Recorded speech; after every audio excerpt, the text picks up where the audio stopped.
Forget frequently asked questions. Common sense, common knowledge, or Google. How about advice from a real genius? 95% of people in any profession are good enough to be qualified and licensed. 5% Go above and beyond. they become very good at what they do, but only 0.1%. are real geniuses. Richard Jacobs has made it his life's mission to find them for you. He hunts down and interviews geniuses in every field: sleep science, cancer, stem cells, ketogenic diets, and more. Here come the geniuses. This is the Finding Genius Podcast With Richard Jacobs. Hello, this is Richard Jacobs with the Finding Genius Podcast. This is the Health, Medicine, and Bioscience edition. I've got a great guest. His name is Abel James. His website is fatburningman.com. He's a health coach. He's an author. He's got a very highly ranked podcast. It's probably one of the top ones in alternative health. So I know I'm going to learn a lot from speaking to him, not just about his main premise of fat burning and health, but maybe about podcasting too. So Abel, thanks for coming. How you doing? Very well. Thanks for having me, Richard. Yeah. So why do you call yourself the fat burning man? Where did this idea come from? Yeah, so it's a bit tongue-in-cheek, but it was around I guess more than 10 years ago now.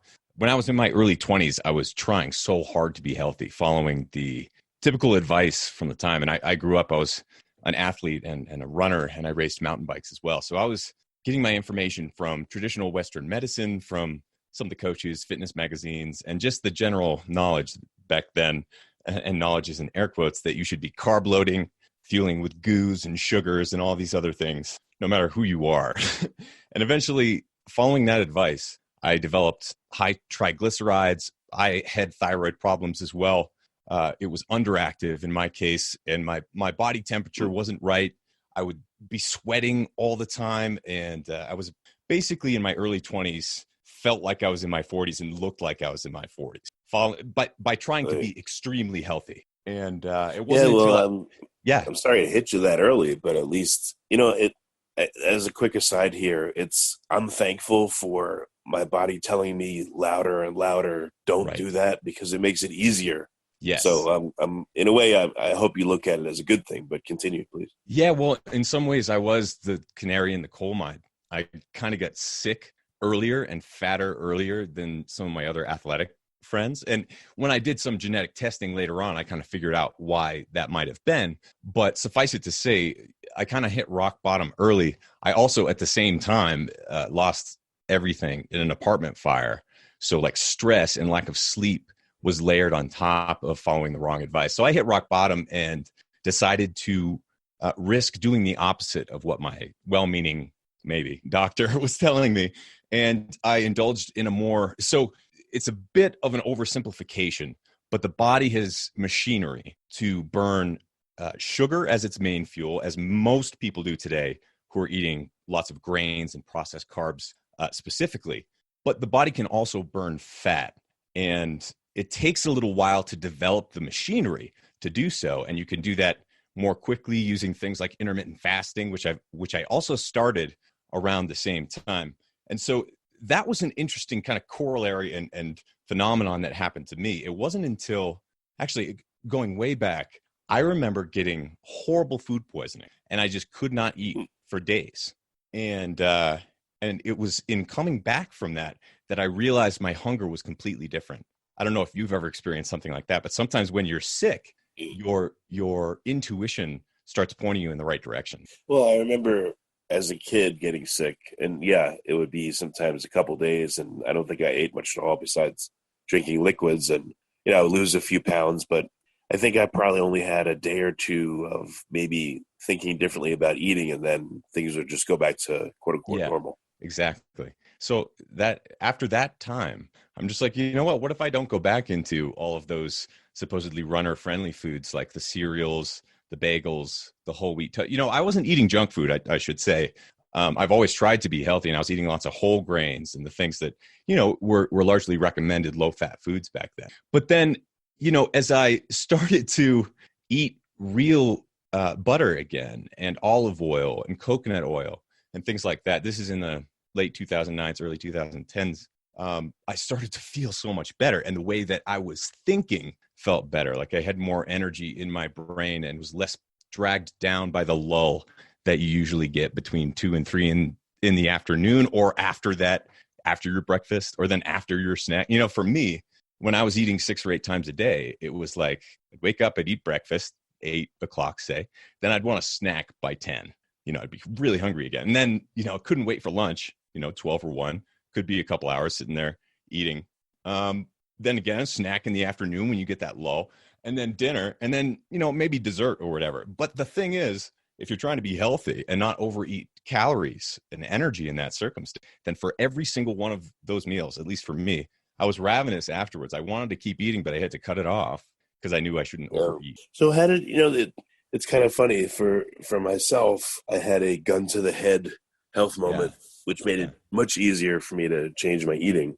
But for you, you did it without that. So that's even harder, I think.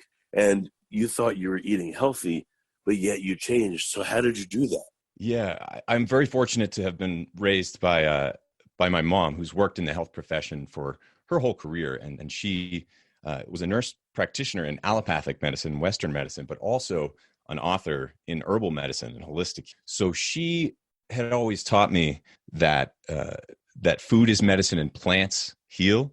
And so it was really by abandoning my fears that came from the mainstream. I realized a lot of like the healthy eating that I was doing was trying to avoid things like fat and cholesterol or salt, for example, right? It wasn't about nourishing your body with, for example, the specific types of fats that your brain needs, like omega-3 fats or really the whole spectrum, omega-3, 6, 9, DHA, and all these different forms of fats shouldn't be avoided. They should be eaten on purpose. And so that's what I did. I tried to get a wide variety and spectrum of fats and use that as my main fuel for my athletic activities. And I was still running, doing 10Ks and marathons.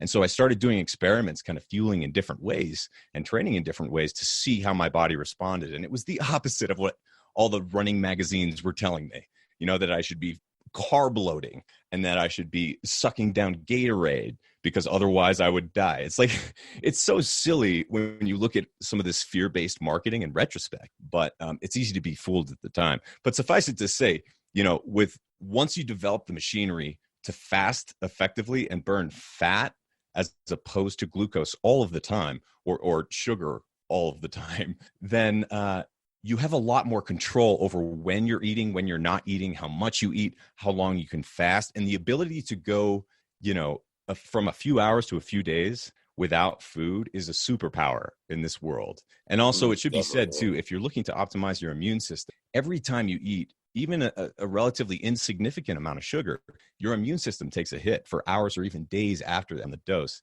Whereas with fat, that's not the case. So in times like these, it's more important than ever to make sure your immune system check. Well, there's this whole psychology of eating, and I've thought about this a lot myself. I mean, if you think about it, 3 to 6 times a day at least, you're confronted with this decision. What do I eat? Is it quote unquote healthy or not? So it's tiring to make that decision every day and to do the right thing. It weighs on you. And what are you surrounded by, especially if you go out a lot? Junk food and crap everywhere. And, I remember it still happens. I go to a place and I'll get coffee and they're like, you sure you don't want a pastry or something? Right. And you feel bad. If I don't get a pastry, I tell the person no. I'm not being nice to them somehow and they'll be annoyed with me. I mean, these little social pressures, big and small, the ubiquity of bad food, it all contributes to make it incredibly difficult. And then you layer in advice from countless sources, your own upbringing, et cetera. It's not an easy thing. No, there's way too much information out there, and it's impossible to tell what's true, what's superficial, what's a half truth. And so I think one of the solutions, perhaps, looking forward, is to focus more on where the advice is coming from and who it's filtered through, as opposed to just getting these little tweets and little articles here and there with, oh, butter's bad for you, eggs are good again, I should be eating those. Are vegetables bad now because carnivore is a thing? It's so confusing and so overhyped and so driven by commercial interests as opposed to the health of those who are on the other end. So what most people need to know is they're being raised existing in a hostile media environment where they're being exploited and tricked into buying the wrong thing and eating the wrong thing. Whereas if you take a step back and you try to eat as our grandparents or great grandparents would have, eating whole foods that come from the earth, that are hardly manipulated by man or machine, and minimally processed, if at all. Think single ingredients that come from the garden in your backyard. Think fats that come from an egg or from a pasture raised animal of some kind. If you're going to eat any foods, you want to make sure that they're clean and come from the natural world, as close to the natural world as possible, not from giant industrial chemical laden farms that pollute the environment, basically create half dead animals that are sick. And by the time we eat them, we're absorbing all of the pollutants and toxins that their bodies were burdened with. And the standards are too low just to kind of go with the flow and follow everyone else's advice and where they're going. And even there, if they want you to eat the pastry, and that's kind of like you're trying to maintain decorum and be polite, that's all well and good. And kudos to you, but also what you eat and every single bite of what you eat is pretty much the most important thing that's going to happen to your body that day, aside from major traumas and horrible things that can happen. Of course, what you're eating, the fuel you choose that day, better be clean. Because if it's not, it's basically clogging up your whole body in all sorts of different ways that we don't even have to jump into. Dirty food. There's a way to do keto, paleo, vegan, all dirty. You can eat all industrial foods, completely polluted, that will make you sick, doing all of these ways of eating. So it's so much less about like what identity you put around the way you eat, and so much more about just having high standards for every single bit of food you choose to eat. So for yourself, what are the most difficult things that you ran into and run into nowadays? And what were the biggest things that made you successful to consistently eat right for so long of a time period? I think the thing that really helped me the most was fasting, or a compressed eating window. My friend Mark Sissidno is calling it intermittent eating, which I think I like even better, because it's less about avoiding food. Because once you start fasting for a few hours, and what that means is basically, imagine just waking up and not eating breakfast right away. Maybe you eat it at 10 or 11 instead of 7 or 8. Or maybe you just hold off until noon and you eat lunch. So for me, I have been doing pretty much one meal a day, only eating for 4 hours a day around dinner time. I've been doing that for about 9 years, almost 10 years now. When I first started, I was doing more of the starting eating at noon and finishing by dinner type thing, which is more of a 16-8 fast. And then on top of that, you can do longer, more extended fasts kind of therapeutically for 3 to even 7 days. And some people do longer for spiritual reasons and things like that. But I'll say that one of the biggest reasons it helped me is because it curbed my hunger. I realized that after a few days of pushing my breakfast back into later of the day, I realized that I didn't have those cravings, and that actually it was the eating that was making me hungry after. And so if I delayed the eating until later in the day, then I didn't feel hunger anymore in the morning. I could work, or I could even work out. I could go for a run and do fasted exercise. If you want to lose fat and develop yourself as a fat burning beast, then that's kind of an excellent way to do it, is working out fasted at actually a relatively low intensity. That can be very therapeutic. So you don't have to force yourself to constantly eat less, because you're in a space of time where you're not really thinking about eating for about half the day, for example. And then for the other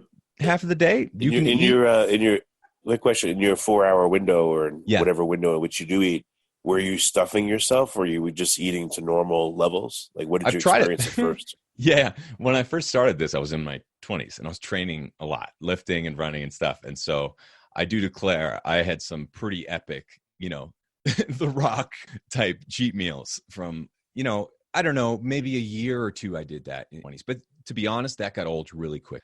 It was interesting to see that eating a white potato or eating a donut in the morning had a similar effect on the way I felt in some cases. And also a similar effect on the way that you can sugar in your body, if it's coming from a dirty source, can be similar to sugar coming from what would otherwise be a clean source. So there was a lot of learning about that, but it was really once I turned down the sugar, that's the thing that made it so that I didn't keep stuffing my face, and I didn't want. So yesterday I was recording all day, did a whole bunch of different podcasts and stuff like that all day. And then we're moving house at the same time. So we're super busy right now. And I had a very small dinner, very small. We had pasture raised, grass fed, instant pot ribs, pork ribs, delicious, made in, with a whole bunch of different spices, different types of herbs and spices and sauces and acids and vinegar based things that we like to include when we eat our meats, and small amounts of fermented foods. And then I think I had some chocolate and a couple of homemade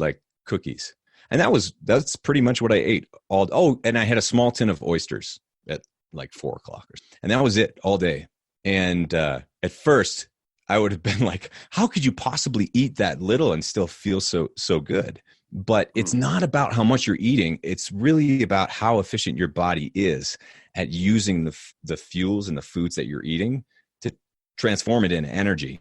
And when you first start burning fat, you're not that efficient. But the longer you do it and the better your body gets at dealing with not having food and enacting these self-healing processes like autophagy and also boosting human growth hormone naturally and aiding your ability to sleep. It's like the body has all of these wonderful magic powers that you can engage through natural means, as opposed to taking exogenous ketones and a bunch of drugs to try to force your body to, shunt sugar in a different way or use fructose or fructose differently.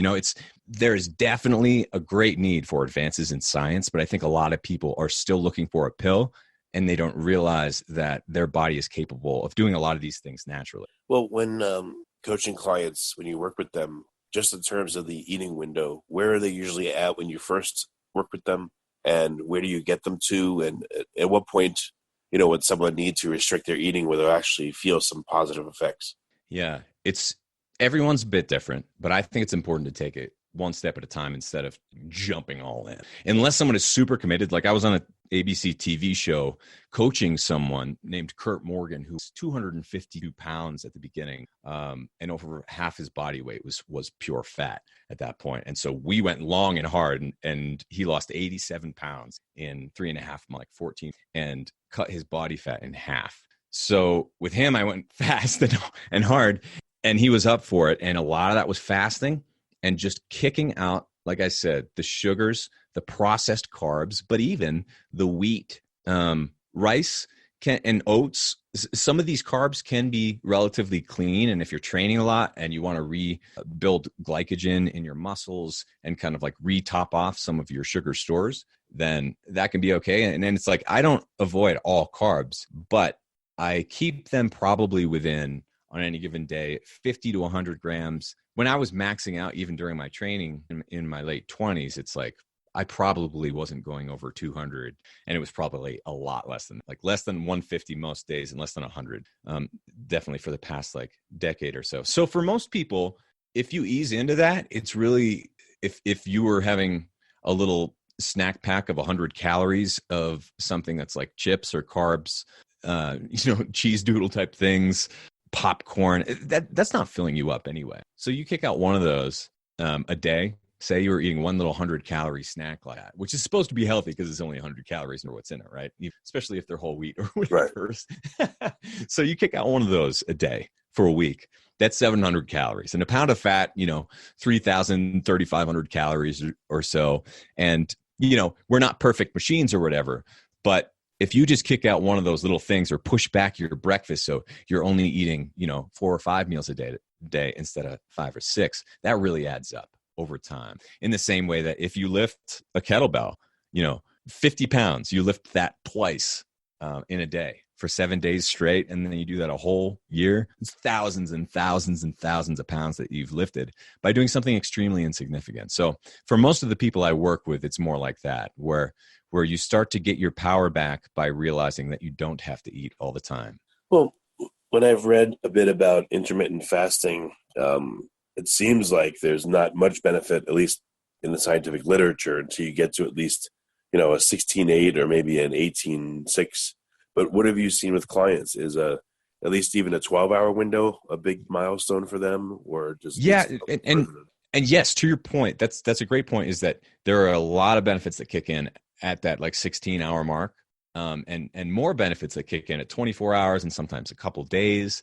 So there are cascading benefits, but it depends on your goals. If you're looking to stop overeating or get a better control over your hunger and lifestyle, then I think that's a win right there. Like pretty much, I think almost everyone can win by eating a bit less. This isn't like popular advice for me to say, and I didn't always speak this way or think this way, but I think, one of the biggest problems we have and the reasons we're putting on so much weight is because we're overeating, but we're overeating because the foods that we're eating are making us more hungry, right? Like every time you have a processed food, it's designed to get you to come back for more. It's keeping you hungry on purpose. That's how these foods are designed. And that's capitalism kind of, but if you can realize that and start to make your own food, like we make our own we make our own desserts with real food and really turn down the sugar and use natural sources like maple sugar,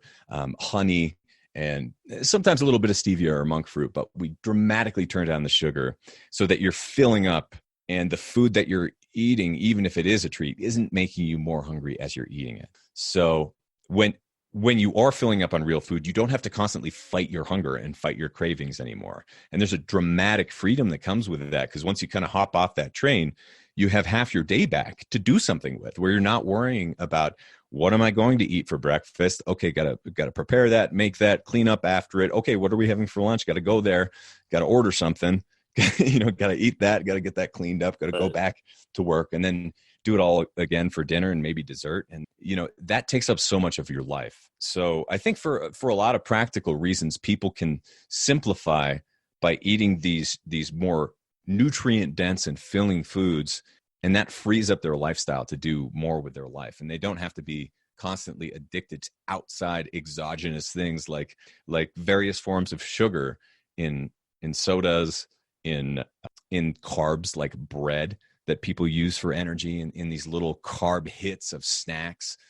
You don't need that anymore. And once you can kick a little bit out, you find that you can keep that ball rolling. And I think a lot of people don't realize how addicted they are until they really start going on this elimination style diet. One thing I would recommend is if you are serious about this, like take pretty much everything that's packaged food that is processed in one way or another, and put that in your MRE, like survival preparedness food stock up pile.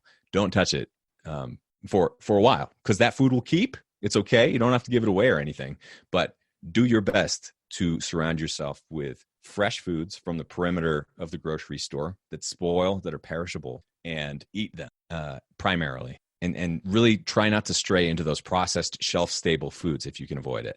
What about if someone goes to restaurants, every day for lunch or dinner, is it possible even to eat real foods in a restaurant, or is it just not really? Yeah, it depends on the restaurant for sure. But even in the worst case scenario, like when I was on that TV show, Kurt lived in Atlanta, and he would go to this like fried fish place with his coworkers. I think every Friday he would, and that's a social thing, right? Like you don't want to miss out on critical time with your coworkers, with your family, and all this other stuff when you are going out and celebrating an occasion or even just working. It's important, I think, that you be there and you not just shut your whole life off from everyone. So that said, even at that fried fish chain down there in Georgia, there was a way to get the fish not fried, but I think they had options for steamed, for baked. You might have to ask them specifically if they could get you something that's not fried in oil, or just whatever particular dietary recommendation you have. At this point, there are so many picky eaters on the vegan side, paleo side, people who have food allergies to gluten and all sorts of peanuts and shellfish, all these different things. And so even if they are hotel chains and fast food chains, most of these restaurants, surprisingly, it might not be on the menu, but if you ask them, are more than willing to accommodate you and your whatever food, whatever specifics you want as far as how your food is prepared, because they're trying to sell you food and they're trying to make money and they want you there Right. and they want you to come back. And I've found that, over and over again over the years, and it can be a pain.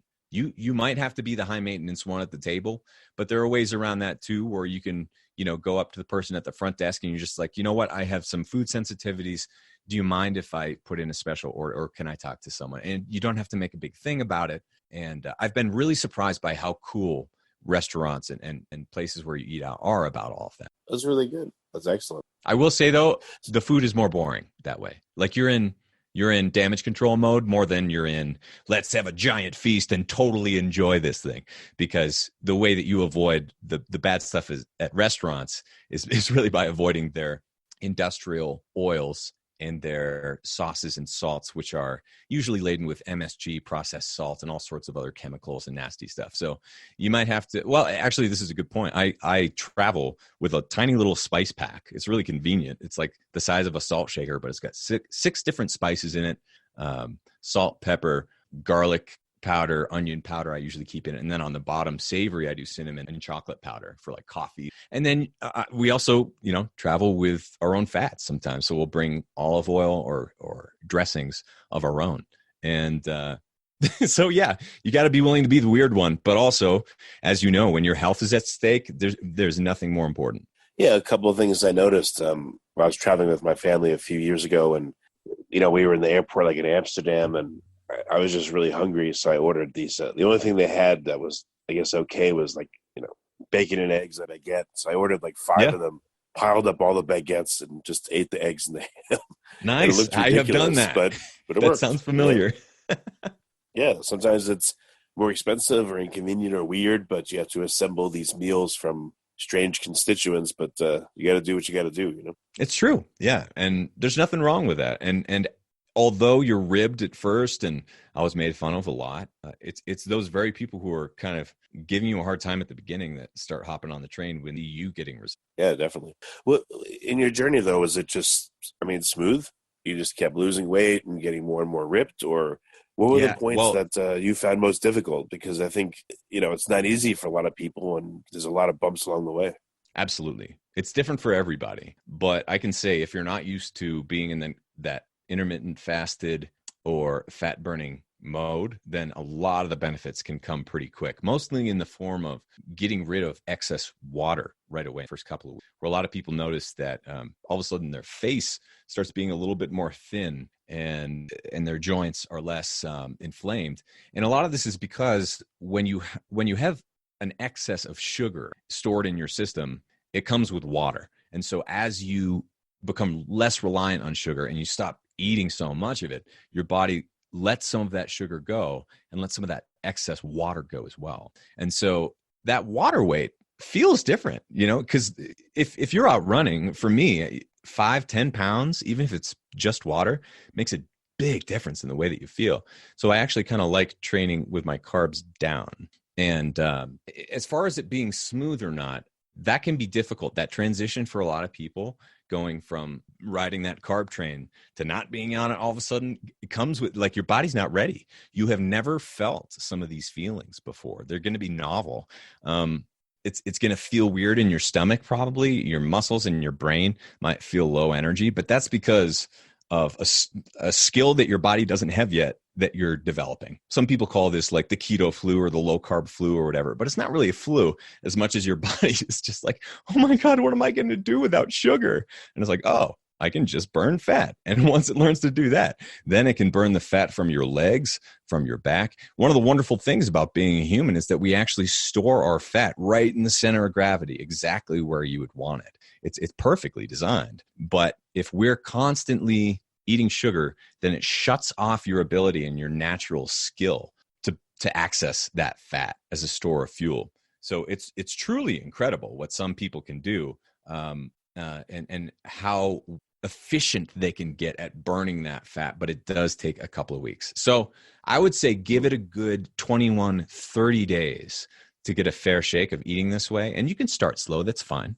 And make sure that you're drinking plenty of water. If you do those, and that you get plenty of, that you're not afraid of Himalayan salt, like not processed salt, but clean salts. Sea salts, unfortunately, are largely polluted with microplastics and other pollutants, but salt is an important electrolyte to keep in mind. Magnesium and potassium can really help through that trend. But then after those few weeks, really, there are a lot of people where there's no turning back. The people who I've seen succeed lose over 100 pounds, and I've coached a lot of them. They don't go back because it's not pleasurable. They feel like they were addicted to food, as I did. I felt like I was addicted to food before, and I don't feel like that anymore. I feel like my brain and my habits have literally changed. Yeah, I noticed that when I had a lot less sugar, if I ever tasted anything that had, quote unquote, normal levels of sugar, I was like, ugh, yeah, oh my God, too it's much, horrible. right? Or it's like a punch in your things teeth. with tastes. Yeah, like you're like, oh my God, it would make you like, I don't know. And then I remember like certain foods that seemed to be okay before now taste literally chemically. They're full of chemicals. So that made it a lot easier not to have that stuff. Totally. Yeah, because your tastes do change, but it's mostly from removing the over stimulus, right? It's from removing all of this excess noise that all of a sudden your palate changes and you become much more sensitive to even a little bit of salt or a little bit of this particular spice, or you can be like, oh, is there ginger in this? Your senses actually become more powerful, especially when you're avoiding all of those chemical sugars, sweeteners. MSG is in almost everything. It's so bad. Once you avoid it, though, you really notice when it's in something. You put it in your mouth, and MSG, anytime, like it's a bizarre little tingle, but it's a unique sensation. And I can actually, my wife and I has this, we both have this thing where when we eat food, we can almost tell what poison has been doing this for so long. And at first, like, I wouldn't be able to tell at all. If you're drinking soda, you're drinking Gatorade, even every once in a while, you can't tell. Your senses are way too blasted to be able to notice what real flavor is, unfortunately. Yeah, I remember I was at the mall last week and there was an ice cream place and I looked at it and just, there wasn't one natural thing in the entire place. Like it was just, I looked at, there was sugar. These 8 kinds of sugar made into this. These 9 kinds of sugar made into that. And like even the machinery and the people and the lighting, like literally there was not one thing in the entire store that was natural. Nothing. And I looked at a picture on my phone of like a farm or produce and it just literally looks so radically different.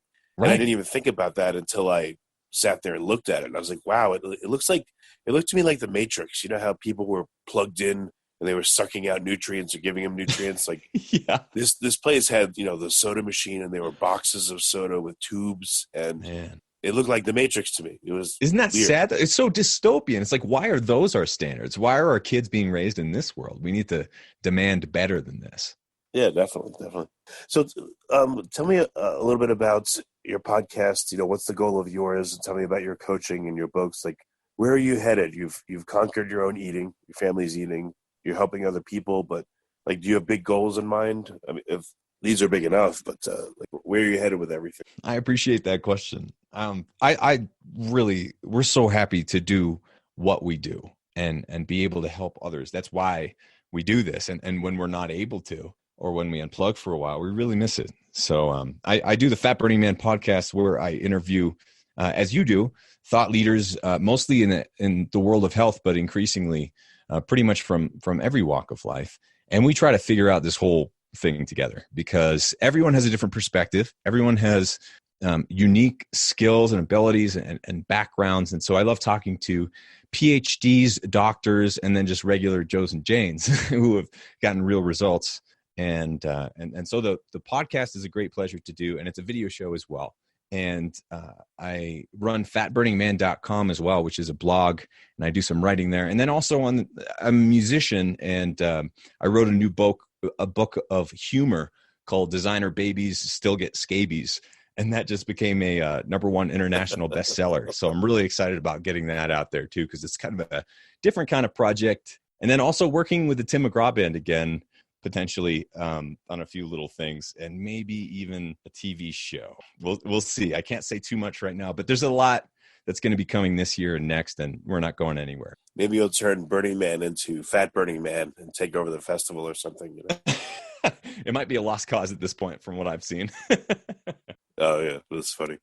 Well, Abel, all right. So what are some resources for listeners? You know, they can find your podcast, I'm sure, on iTunes everywhere, right? Fat Burning Man podcast, that's called Fat Burning Man. And once again, my name is Abel James, so you can just search for me on in podcast stores, social media, and that sort of thing to find the podcast and that content. But also Abel James, ABEL, James.com has some of my other projects. And then if people want help directly from you, do you offer that with coaching, or should they read books first? And what are a few more resources for them? Yeah. I do have a whole bunch of different books that I put out in 2015, 2016. The Wild Diet is a big one. And I'm going to be updating that and releasing a new version, hopefully later this year. But that's a great read and audio book if you're looking to just kind of dip your toes into this sort of thing. But if you're looking for courses and more intense coaching, then definitely go to fatburningman.com, check out our store, write me an email, get in touch, and we'll be sure to help you out. Well, that's great, Abel. I mean, you're an inspiration, and you got all this great positive energy, and just that is nice to listen to. So I appreciate you coming on the podcast. Thank you so much for having me, Richard. You've been listening to the Finding Genius podcast with Richard Jacobs. If you like what you hear, be sure to review and subscribe to the Finding Genius podcast on iTunes or wherever you listen to podcasts. And want to be smarter than everybody else? Become a premium member at findinggeniuspodcast.com. This podcast is for information only. No advice of any kind is being given. Any action you take or don't take as a result of listening is your sole responsibility. Consult professionals when advice is needed.